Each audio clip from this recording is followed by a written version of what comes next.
Dalam video ini saya akan membahas tentang kode etik psikologi pasal 5 dan 6. Pasal 5 akan menjelaskan tentang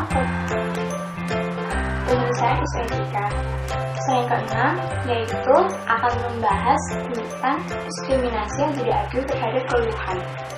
Pasal 5 kode etik psikologi Indonesia menerangkan tentang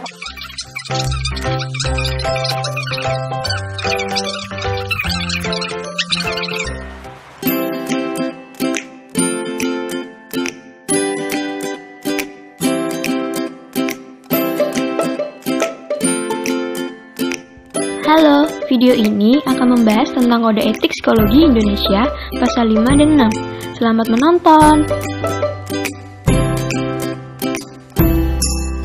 Pasal 5. Dalam pasal 5 kode etik psikologi Indonesia terdapat 7 butir ayat yang membahas tentang penyelesaian isu etika. Ayat pertama.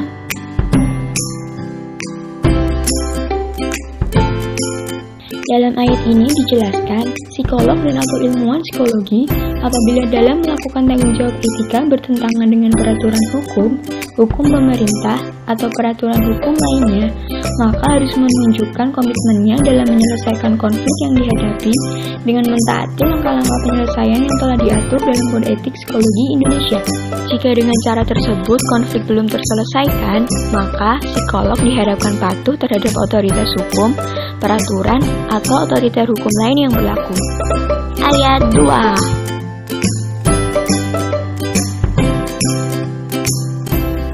Psikolog dan atau ilmuwan psikologi yang berafiliasi atau bekerja bertentangan dengan kode etik psikologi sesuai tuntutan organisasi harus menjelaskan sifat dan jenis konflik, memberitahu komitmennya terhadap kode etik psikologi dengan menyelesaikan konflik tersebut dengan berbagai cara sebagai bentuk tanggung jawab serta kepatuhannya kepada kode etik psikologi Indonesia. Ayat 3.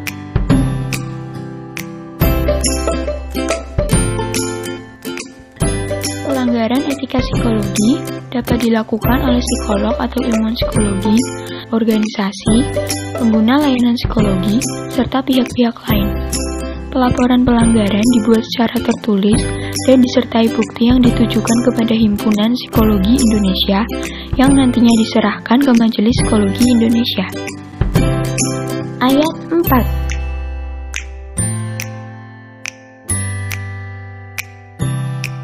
Dalam penyelesaian kasus pelanggaran kode etik, kerjasama antara pengurus HIMSI dan Majelis Psikologi menjadi bahan pertimbangan.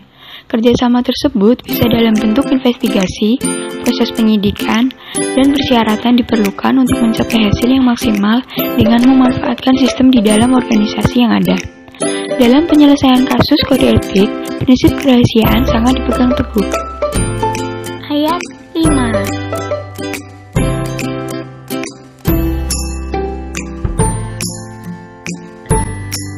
Pengurus pusat dan pengurus wilayah bekerja sama dalam menyelesaikan kasus pelanggaran kode etik dengan memberi masukan kepada Majelis Psikologi Wilayah dengan prosedur, mengadakan pertemuan untuk membahas masalah yang terjadi, meminta klarifikasi kepada pihak yang melakukan pelanggaran, menentukan jenis pelanggaran berdasarkan klarifikasi yang telah dilakukan.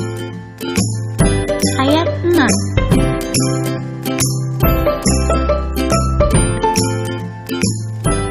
Majelis Psikologi akan melakukan klarifikasi kepada anggota yang dipandang melanggar berdasarkan keterangan dan data-data yang telah dikumpulkan dan akan mengambil keputusan tentang permasalahan tersebut.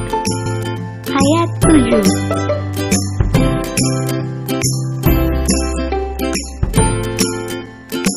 Apabila anggota yang diduga melakukan pelanggaran tidak puas dengan keputusan majelis, pengurus pusat dan pengurus wilayah akan bekerja sama mendampingi Majelis Psikologi untuk membahas masalah tersebut, baik kepada anggota yang bersangkutan maupun diumumkan sesuai kebutuhan.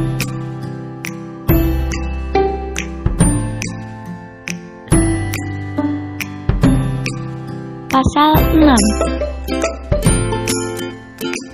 Pasal 6 Kode Etik Psikologi membahas tentang diskriminasi yang tidak adil terhadap keluhan.